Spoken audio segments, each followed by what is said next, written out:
Taberne Talks, here we go. Another episode. I'm with you on a Sunday morning here. Before we even get into the mortgage world, it is cold. I mean, it is like really, really freezing. Okay, so if I'm shaking a little bit, if my nose is running, if I sound a little hoarse, it's been a rough week as far as me not feeling too good, but I'm back. I feel better now. We're in the coldest snap I think I've felt since I don't remember. I'm going to play this back Sunday, February the 1st, 2026. We were freezing our butts off. All right. But they got heat in here. So we're going to go. And I got some things that are coming at you that you're going to like. Okay. I'm going to, every person that I ask to be on the show, I tell them, bring the truth, right? Bring me what's really going on the street, right? There hasn't been too many people on the show over the last month because I think the weather, everybody, first of all, is in hibernation. I'm trying to get you guys out of your bedrooms and onto the podcast, but I know that's not easy. So I'm going to give a little leeway, make sure, let's see if it gets a little warmer, and then hopefully you'll get on the show and we start really talking about what's going on in real estate. I know there's not much going on in the month of January in real estate, but guess what? We've been busy. It's been busier than what I remember it being for this time of the year, but it depends on the person. Are you doing the work? Are you putting in the hours? Are you helping as many people as you can help? I think that is the difference between the good ones and the bad ones right now. So I want to dive right into it. I made some serious notes this week on what I've been seeing because every time something happens, I get annoyed because I'm like, I just can't believe this is happening to this deal. Or I can't believe that I'm in this situation where I'm stressed out again, and why? Okay, so I wrote a lot of do's or don'ts this week that I thought I'd bring onto the air so that you guys really get an idea of what's going on out there. Okay, so number one, this was a big one. Okay, the night before closing, I had someone switch homeowners insurance companies. So you get homeowners insurance when you buy a home, right? You have to have homeowners insurance. We verify that. You pick any company that you want to go to. We don't tell you who to go to. It's totally up to you if you want to shop around and get a low rate on your homeowners insurance, or you want to go through who you have car insurance through, and they bundle it up. And something like that is fine. But you got to communicate with us and let us know who you're going with. So most clients will just say, hey, I'm going with, such and such company. They gave me a really good deal. Here's the representative. They'll reach out to us. We'll get the information that we need from them, which is a declaration page and an invoice for the policy. And then we'll make sure that it's in the mortgage payment. Everything is pretty. We go to closing. We're done with them, and it's good. The problem is too many people are shopping around the week of closing for homeowners insurance, and they're switching from company to company to company. This is huge. You cannot do this, okay? So this person was a first-time buyer. They didn't know any better. So they switched homeowners insurance companies the night before closing and didn't tell us, okay? I get a phone call the morning of closing from my processor letting me know that we have a problem, that this person had switched insurance companies. We were trying to do the mortgage package, and we understood that, there was a red flag that was thrown up from closing, that the insurance was not correct. We spoke to the borrower, and the borrower said, yeah, I didn't think it was a big deal. Everything in this business, when you're in process for a mortgage, is a big deal. Okay? Everything's a big deal. Nothing is, I just did it and I didn't think it was a big deal. Never say that, because it was such a big deal that we had to delay the closing. Okay? The closing got delayed a few hours. It didn't get delayed a few days. It got delayed a few hours. Okay? But a few hours in this business is big. All right? And it's not something that I like to practice, right? I've built a reputation. Our company that I work for has built a reputation. We don't like last minute problems, right? Because last minute problems turn into bigger problems, and everybody then gets trashed, right? And it starts from the top and goes to the bottom. And usually the top is us, because we're the front line, the mortgage company, the loan officer. So you got to communicate to tell us what you're doing, especially with homeowners insurance. If you switch homeowners insurance, you got to let us know. Okay. It's just a big one, and it's It could delay your process. Luckily, like I said, we got the deal to closing, the same day and the time, but, or not the same time, the same day, but we had delayed a few hours because we had to go to the new insurance company, get the information that we needed from them, and then moved on from there. Okay. So let's keep going. Another big one. Okay. And I've said this many times on this show, but I'm probably repeating myself again. If you are in the process to buy a home or even refinance, you need to respond to email and text message. Okay. You need to respond to your loan officer, to your processor, to whoever is asking you questions on what they need in order to get your loan completed. Okay. It's not that hard, right? If you see an email come up from your loan officer or your processor and they're asking you for something, you need to respond. Listen, everybody's busy. I'm busy. You're busy. My processor's busy. The mortgage company's busy. Everyone is busy. I get it. But if you don't respond, you could delay your mortgage process, which delays you buying a home. Okay. There's deadlines in every contract, a deadline for your commitment date, a deadline for your closing date. If we don't meet those deadlines, we have a problem. And if you're not responding, if you're not getting back to anyone, and then you magically appear 2 or 3 days later and tell us that you were just too busy, we lost 2 or 3 days in the process. That's huge. You can't lose 2 or 3 days in the process. You don't want to. And even if you can lose 2 or 3 days in the process, you don't want to do that because everybody's under the gun then to move fast, right? There's no mistakes then. We got to move quick. And it's not the type of thing that you want to be under the gun. Again, heading into the week of closing, you want to be stress-free. You don't want to be full of stress. You know why you don't want to be full of stress? Because then you're going to be complaining to everyone. You're going to be complaining to your realtor. You're going to be complaining to your loan officer that this sucks, right? That this is not, I bought this house and now I'm going through all this stuff and I hate everybody, right? And I hate the process and I don't want to buy a house now, right? You don't want that type of, especially if you're a first time buyer, like this is your first time. You don't want to have that type of feeling. You want to go into a nice situation where everybody's happy and everybody communicated through the process. And this is why I'm at closing smoothly. If you're not communicating, if you're not responding, and I get it, you're not looking at your email all day. Okay. Who is, except for a loan officer or a realtor who lives on email? You're doing your job. You might not be able to get on email, right? So all day because you're working your job and they don't allow you to look at a computer or a phone or whatever it may be. But you need to look when you're done work. And you get a lunch break, right? You go to the bathroom, right? You can check your phone then real quick.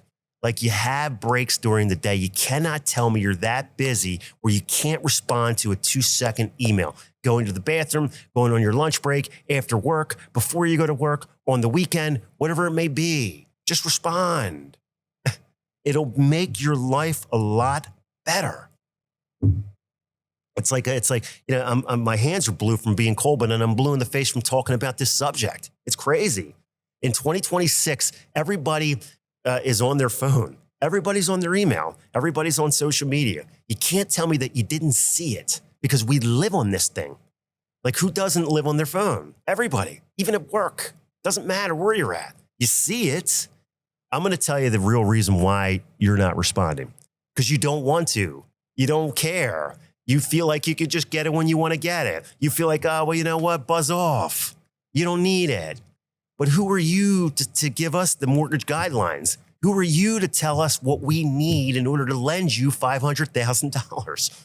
We're not just going to lend you money and then, we don't ask for anything. We ask for everything. And either you get it or you don't. If you don't get it, you might not get your house. The refinance might not go through. So, there's a lot that goes on with responding. It was a big one this week because I got a lot of people that didn't respond that we had to go after. I had a lot of insurance issues, a lot of, just a lot of non-responsiveness that probably should have never have happened.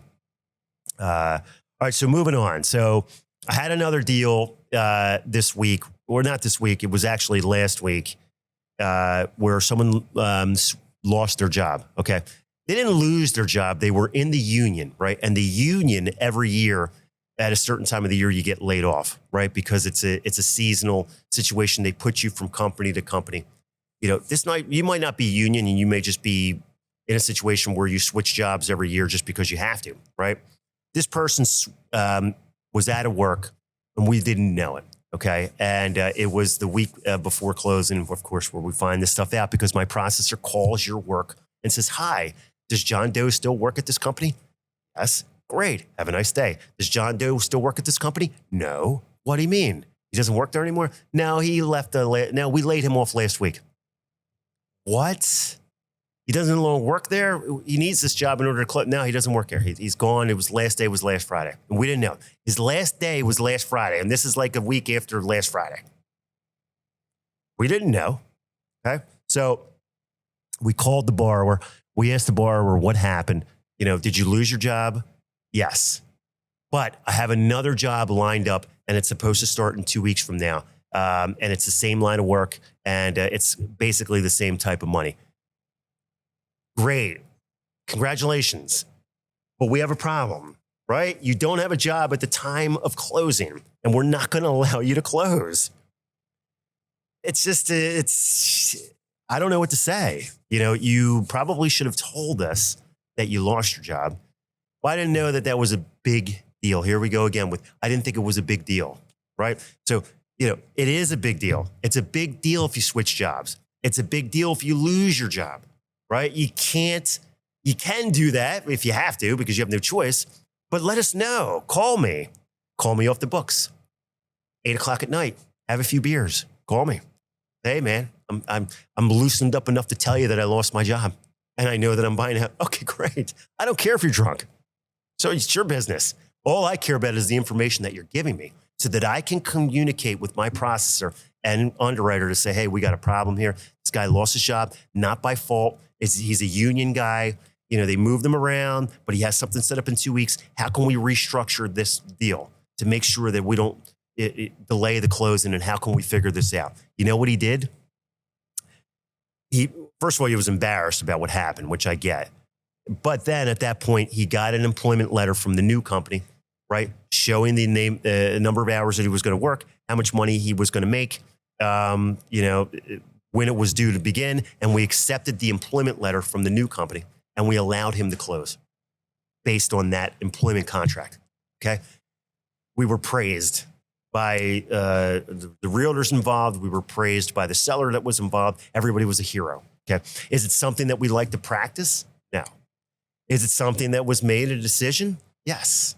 Because he had a history of being in that same line of work for 10 years, and he had just gotten laid off. So we did have a paycheck. We had verified assets, and we knew he was already starting somewhere new in the same line of work, making more money. So, the executive decision was made. No, are we God? No, am I patting myself on the back saying, "Oh, Alex, you're awesome"? It probably could be done by a lot of companies, right? But we did it. So that's a big one, though. But my note to you is that you got to tell us what's going on. Okay. If you're going to lose, if you lost your job or about to lose your job, now that you're going to lose, because I know you don't want to do it on purpose, tell us, "I'm switching jobs. I got laid off. This happened. That happened." Okay, great. Let's structure it. Let's restructure the deal. Okay. And let me go back to underwriting and talk to them and tell them, well, this is the situation. We don't do that, then I don't know what's going to happen here. You're going to be in a situation where you're going to be high and dry. You're not going to be able to close. Okay. So that's a big one. All right. So here's another one, right? Because they were rolling this week. If you have a deep down bad feeling about the loan officer that you're currently using, okay? I applied through this company, and the company has a good name. They have a good reputation, a very good company to deal with. But I was set up with a loan officer where I just didn't really jive with, right? Something smelled fishy through the process with this guy so far for the last 2 weeks. He's been asking me for things. He's been telling me things, but something's not right, right? If that is usually, if you have that feeling, Usually you have to trust that feeling because, again, you want to be comfortable buying a home. So if you feel that deep down feeling that something's not right, they're overcharging me. They are, I had a lady this week who felt that she was being way overcharged. And guess what? She was. Because we reviewed an estimate from another company that she was getting and the rate was almost 1 point higher than what the going market is. That's terrible. And she kind of knew it deep down that I wasn't being treated right. Even though she had some type of history with the company itself, this loan officer was just not giving her the warm and fuzzy. Okay. If you have to switch to another company, you switch, right? It's not something that I'm going to preach on here. Well, stop everything and switch to a new company the week before closing, because that is not a good situation. But if it's in the beginning of the process or it's a week into the process and you're just not feeling good, you just know that the costs are not right. The rate is not right. Things are not going the way that I planned. And this guy keeps asking me for different things. He or she keeps asking me for different things that I don't agree with. And then we're fighting on the phone, and then they're acting shady, and then they're not calling me back. It's, you gotta go with what's in your heart. If you have to switch, you have to switch. And don't let a realtor strong arm you and say, you know what? You got to go with my guy no matter what. That's it. Even though he's fishy, he's shady, and he gave you a rate higher than the market, he's my best friend, so you got to go with him. You don't have to do that. It's ridiculous that you're being strong-armed, right? Then you get a phone call and you're being belittled by the loan officer yelling at you because you're going with another company. That's your choice. That if you want to switch, you switch. Don't make everybody feel bad. This is to the loan officers out there that I want to tell you. Stop making people feel bad if they're going to switch to another company. If they want to go, let them go. That's their business. You give us a bad name by making them feel bad, and then everybody gets a bad name as a loan officer. Oh, well, they're slimy because they steered me into going to something. No. Let me tell you something. If a client comes to me and says, Alex, I don't want to go through you anymore. I'm a week into the process. I'm not liking what's going on. And I think you gave me a higher rate than you needed to do. And yeah, and they really haven't communicated with me anyway, but it doesn't matter. You know what I say? What kind of deal are you getting? How can I earn your business to stay with me? What do I got to do? Right? Is there something that, you're getting better there that I could try to go back, not guaranteeing it, that I can try to go back and maybe keep you as a client because I value you as a client. Okay. Not, what are you talking about? Why are you going to another company? Ready to fight the person. Come on here. That's not the way to keep a client, and it's not the way to be professional. Professionalism goes a far way in this business right now. Only the professionals are left. We went from 160,000 loan officers in the country to, down to whatever we are now. I mean, we keep dropping numbers in loan officers because the professionals are staying and the unprofessionals are going because they can't keep business coming in the door because they're too busy fighting with everybody, or they're too busy belittling people or making them feel bad if they want to switch to another company. That's on you. All right. That's my soapbox on that. All right. I feel good now, right? I warmed up. I did. I feel a lot better. So if you're at home shopping and you need your loan officer to run numbers, if you're out looking for a home and you need your loan officer to run numbers, that's fine. That's what they're there for. Don't feel shy to text or email your loan officer or even call them and say, hey, I found a home. I know it's Sunday morning, which I got a phone call this morning at 8 a.m. before I came here. And I did the numbers for the guy, and now he's going to make an offer today.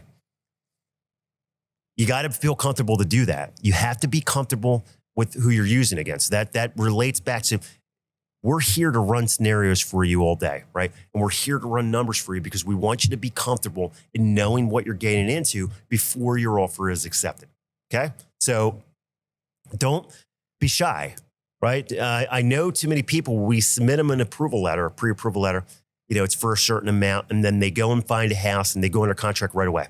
They don't ask us for any numbers. They don't ask us what the payments were. How much money do I need for closing? What am I doing? They don't ask us anything. They just go under contract. And then they call me and they're like, hey, I'm under contract. I want to close in 30 days. What are the payments? How much money do I need for closing? What? Why are you asking me that if you're already under contract? You should have asked me those questions before you went under contract. Because guess what? I'm going to give you the payment right now, and I'm going to give you how much money you need for closing. And not all the time, but a lot of the times they don't like the numbers then. Wow, that payment's high. Are you kidding me? I need that much money for closing? Why? Well, here's an estimate. Look at the estimate. Well, that's crazy. I don't want to do that. I want to be at $2,200 a month on the payment. This thing says I'm at $2,500 a month. You should have asked me what the payments were before you went under contract. You should have asked me how much money you needed before you went under contract. Now you're sticker shock. You don't know what to do. It hits you that these numbers are just not comfortable. You start shopping around everybody under the sun. You call 16 guys on the internet and 3 guys that your friend knows. And your mom knows this guy. And all of a sudden you just start going crazy. Okay. And all the numbers are the same. Somebody tries to squeeze out a little bit lower. Instead of $2,200 a month, it's $2,171. We saved you $29, right? Everybody's trying to squeeze out. Okay, we'll give you 5.99 instead of 6% even. Okay. Well, okay, fine. You need a $99,922 for closing instead of $100,000. Okay. Well, everybody starts to cut everybody's throat. $30 here, $40 there. But the bottom line is this: it's still nowhere near where you wanted to be in your budget when you started shopping for a home. But you have a problem now. The problem is you're under contract and you got to close in 30 days and you got to deliver. And you've already put down a deposit and the seller has already accepted your offer, taken the house off the market, and they've made a bid on another house and they got accepted. So now it's a domino effect because those people are buying a house. And you're affecting everybody by saying, you know what? I got cold feet now. I don't want to buy this house because I don't know the numbers. That is a communication issue. Okay. That is, and listen, I can fault loan officers too and mortgage companies for not reaching out, but I didn't know you were under a contract. Like no one is communicating to me to tell me that you went under a contract. I wake up in the morning. I can't tell you how many times I do my workout. I go for my run, get my shower. I'm downstairs, put the computer on real quick if I'm working from home that day, or if I'm going to go to the office that day, or I'm going to meet a client that day. But it always starts off in the morning to put in the computer on. And here's a contract in my email. A contract. Wow. Text my wife, hey, already got somebody buying a house. It's already under contract. I approved them the other day. Then I looked at myself, I haven't talked to this guy in a week. Like I approved them a week ago.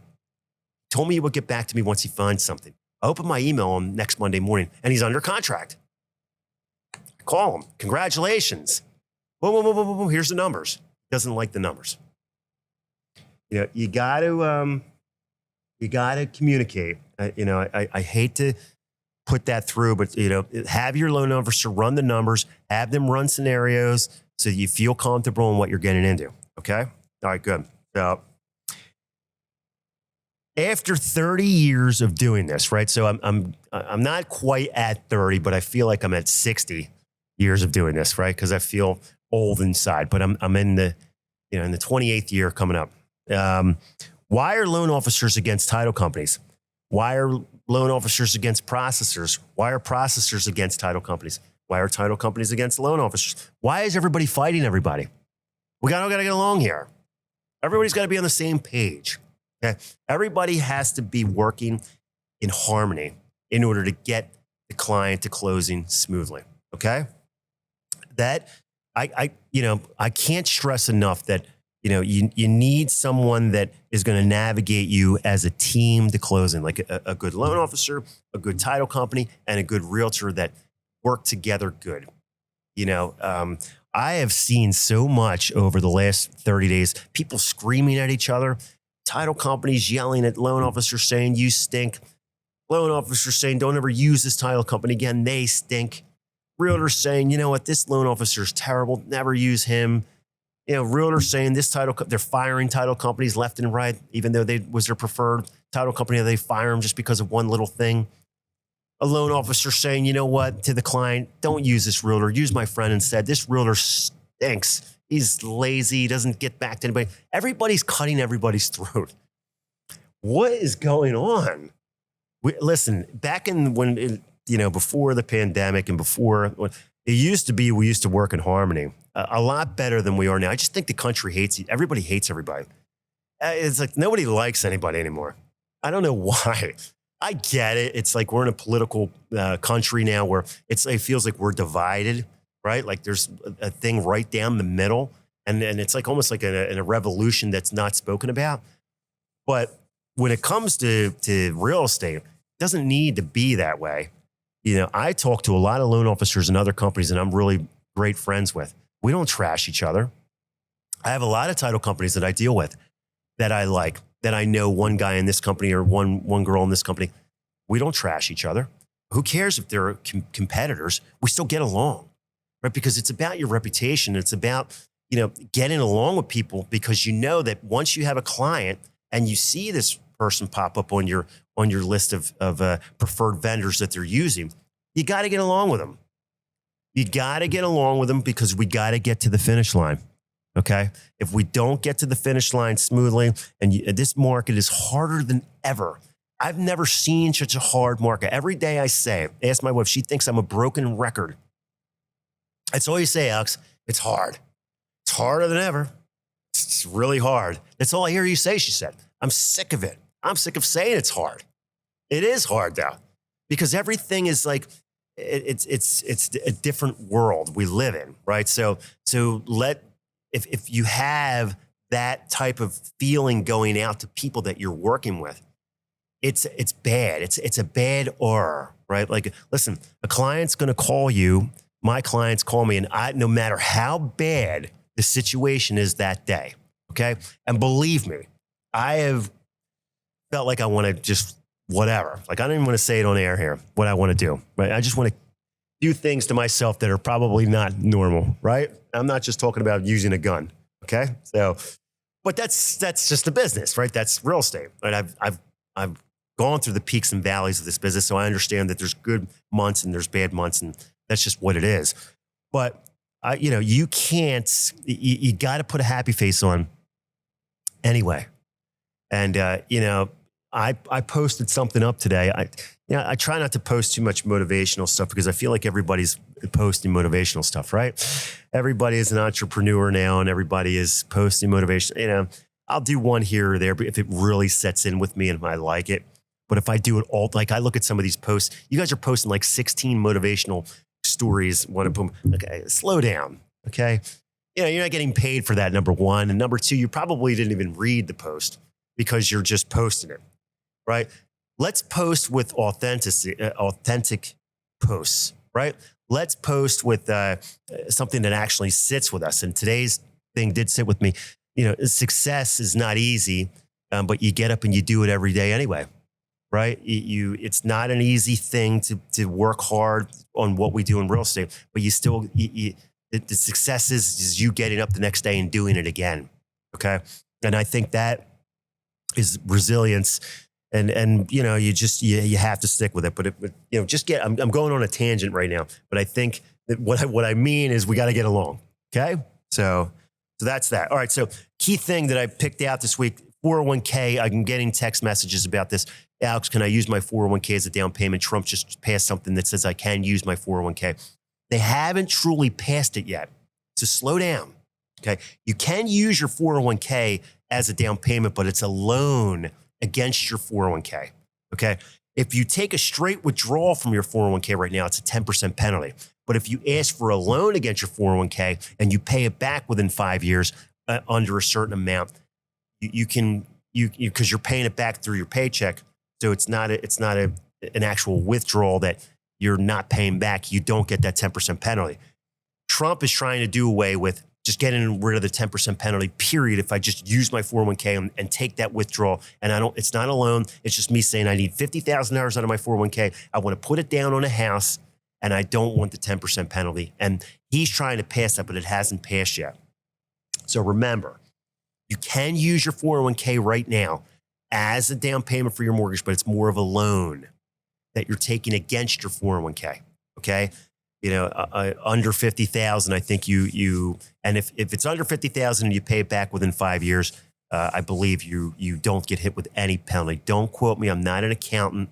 I know I'm going to get trashed now because you're going to say you're a mortgage guy. You're not an accountant. I get it. But I've done some mortgages over the last, X amount of years. So I have seen people use their 401k as loans, but they haven't passed it yet. So it's coming. Okay. Divorce deals are huge for me right now.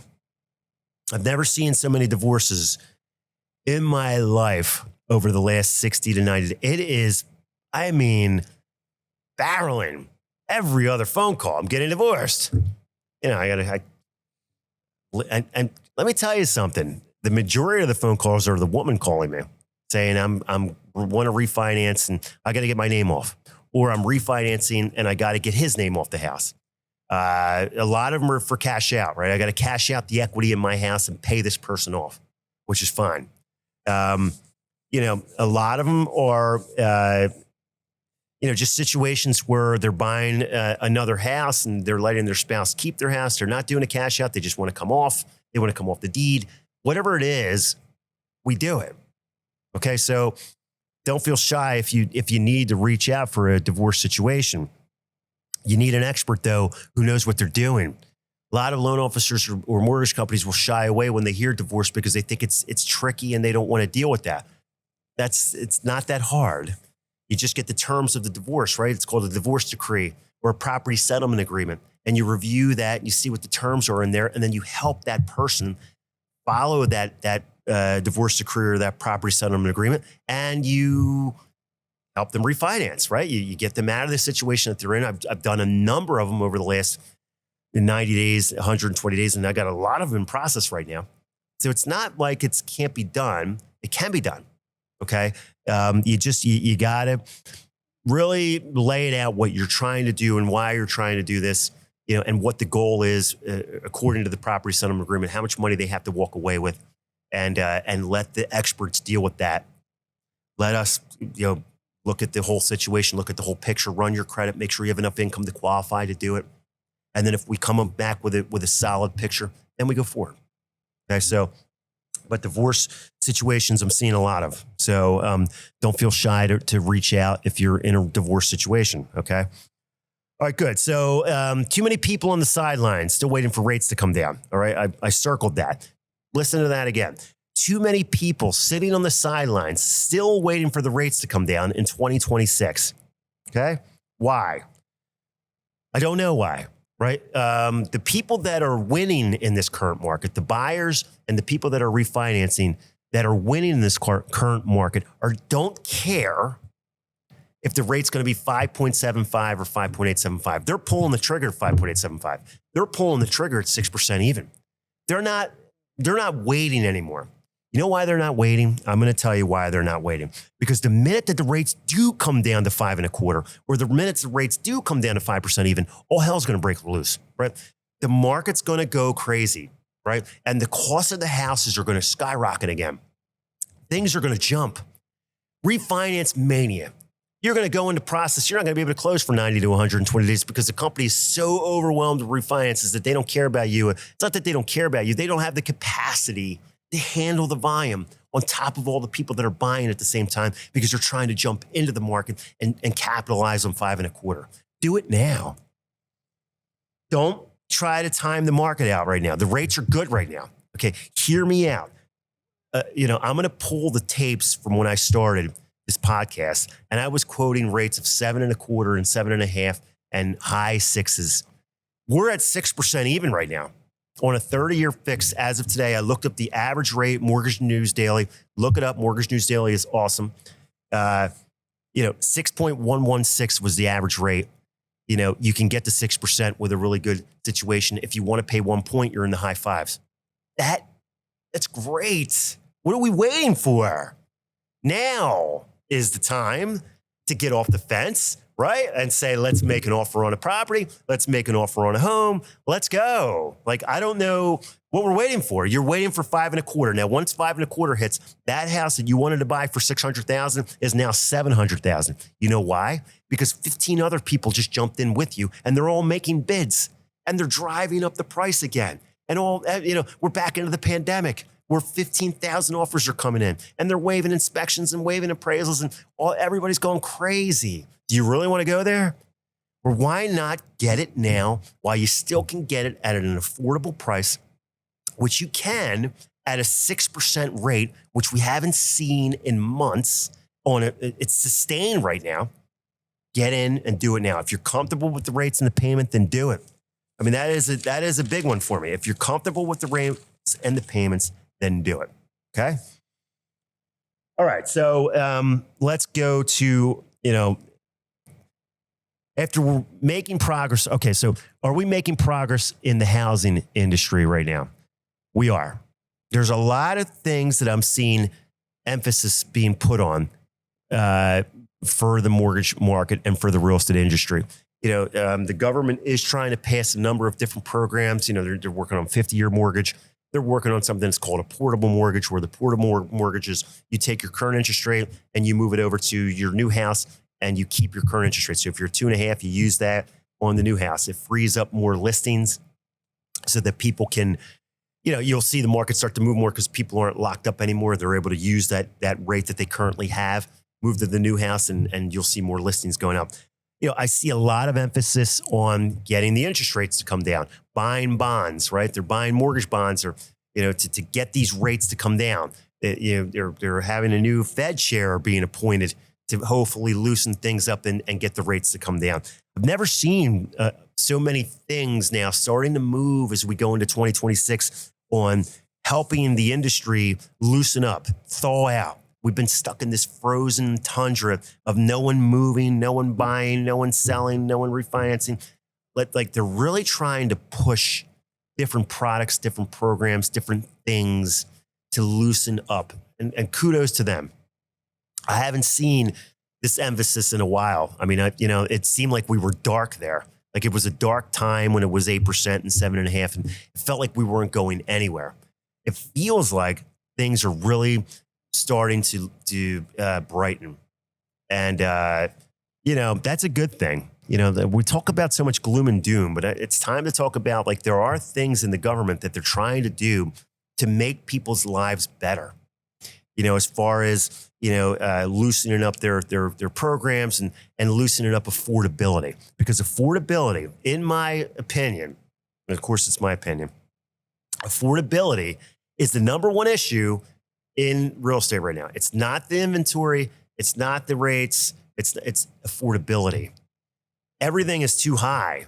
The cost of living is too high. And if the cost of living is too high, people can't buy houses because they can't even go to the supermarket without spending $700 on food. So how are they going to buy a house? That, I think, is the issue. So I think we're seeing a lot of positive things there that are coming. So let's not think so much gloom and doom, and let's start to think about how things are starting to brighten up. Okay. All right. So one of the last things I'm going to hit here are inspections. Okay. Inspections are killing a lot of my deals. Right. I don't know if they're, I know you're feeling it out there. You get a home under contract, everybody's partying, you're drinking champagne that night because you're going to move in 30 days. And then here we go with the home inspection. It's killing you, right? Here's mold, right? There's a lot of mold in the property, roof issues, septic issues, you name it, I'm seeing it. And it's killing the deal a week later. And everybody's upset, right? Everybody's upset because they're like, well, why didn't we know this up front? I think we got to do a better job of relaying that there's problems with this house up front instead of having someone go through 2 weeks of being under contract, finally getting the inspection back, and there's 16,000 issues on the property, and it kills the deal. Why was it on the market to begin with 16,000 issues? Why is houses just being thrown on the market and nothing's being done to them at all? And you think you can get top dollar. Why? That's a consultant problem.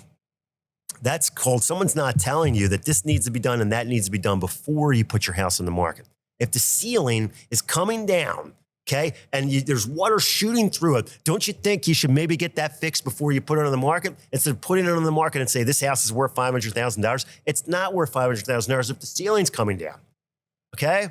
If the septic is shooting out in the yard, through into the air, what's going on here? And it smells like, I don't know. Like, don't you think that's a little bit of a red flag that you have to say to yourself, this has to be fixed before I put the house on the market, or I'm not going to get top dollar. Or I'm going to put it on the market And I'm going to find out the hard way that every person that comes through here is finding that to be an issue, and they're undercutting me on price. I put it up for 500. They're only bidding me 450. 450. I put the house up for, they know about septic. They know there's a roof issue. They know there's mold in the basement all over the place. They can't live there with that. So why would you think you're still going to get top dollar? I don't know. You got to position. You have to stop listening to people online, right? Stop thinking, everything is peachy keen, right? Online they're saying contracts are being canceled at an all-time high right now. Blah blah blah. Contracts are being canceled at an all-time right now. Blah blah blah. Because people are getting cold feet. That is incorrect. People are not canceling contracts because of cold feet. Some are, but from my opinion, contracts are being canceled because the inspections are killing the deal. Appraisals are coming in low because the house was overpriced. Appraisal come in $50,000, it killed the deal. This is the what they're not talking about. See, they make such the media, when you go and you see the internet and it's like, oh my God, 15 people cancel contracts this week because they just cancel contracts. So in your mind, you're thinking they cancel contracts because they didn't like the paint or everything is too high. Affordability is an issue, but not all those deals are being canceled because people just said, I don't feel like buying this house anymore because everything is too high. No, you might get 1 out of 15 or 2 out of 15 that are saying, you know what, I went over my budget. I don't want to do it anymore. Guess what's going on with the other 13 that they're not talking about? They're not talking about the problems with the house that killed the deal. The reason why is because the house was overlisted. Price-wise, that killed the deal. They're not saying that. Why? Tell the truth. The reason why the deal's dead is because the house should have never been on the market to begin with, being priced $100,000 over what every other house is being worth in that area. The comps are not there to justify the price of that house. And they find out the hard way. They put the house on the market, and here we go. Let's not find out the hard way. Let's do the homework up front. The last thing I like to hear, and I know as any loan officer that does this, you get that phone call or that text message. Hi, Alex, I'm not going to be going through with the house. Why not? The inspection came in really bad. Oh, it used to throw stuff against the wall. Then I can't believe it. I wanted this deal to go. I worked all this hard for this deal, and here we go. It's not going to go. Nowadays, it's like, hi, Alex, the inspection killed the deal. Oh. I'm not even shocked anymore. It's not even like it's like I'm sitting there just like, oh, okay. So what next? I got to go find another house. Of course you do. Right. And it's not that easy to just go find another house. They're not out there. The inventory stinks. You think you're just going to go find another house? They should have been told up front what was wrong with the house, is what I got to say. Okay. It's not much more that I can really say there with that. The truth is that inspections are killing the deal. So, all right. So that's my rant of the week. We are heading into the spring market, although it doesn't feel like it. But I said this last year on the podcast, and I said it the year before, and I'm going to say it again. After the Super Bowl, the spring market officially begins. Okay. And even though it may be minus 10, which I hope it isn't next week after the Super Bowl. I hope we start getting a little warmer here because this is getting ridiculous. Like, I got to get out of here. I got to go to Florida. Okay. I can't take this. I mean, it's just, I'm getting old, man. Everything hurts, right? I need some warm weather. Okay. But here's the deal. After the Super Bowl, and I have a good manager mentor that, I'm not going to name his name. I don't want to embarrass him, but I was with him for 8 years, in 2007, I started with him and I left their company in 2015. So it was an 8-year stint. And he was great. And, he always used to come in my office every year and say, hey, Alex, you ready to roll? And I'm like, what do you mean? It's the first week of February. Like, roll where? We're dead. It's like 20 degrees outside. It's snowing, whatever it was. He's like, after the Super Bowl, spring market starts. And we go to the races. That's it. Something switches in people's minds and they say, Super Bowl's over, football's done, everybody's bored. There's no baseball until the beginning of April, right? So they're kind of watching basketball, but the Sixers might suck or whatever might happen. The Flyers stink, whatever happens. Okay. No one has anything to watch. Like they're literally watching golf down in Florida on a Saturday afternoon at 2:00 because they're bored out of their minds. Right. And they're falling asleep watching that. Here's the deal. Spring market begins. People get their ducks in a row. They start running their credit. They see, do I need to fix things on my credit in order to be ready for the spring market? Am I making enough income? Did I look at my bills? Are there things that I could eliminate that could help me look better and look more stronger to make an offer on something? Like the Super Bowl marks the beginning of the spring market. And then the spring market goes from, mid-February all the way to the beginning of the summer, end of June. It flies.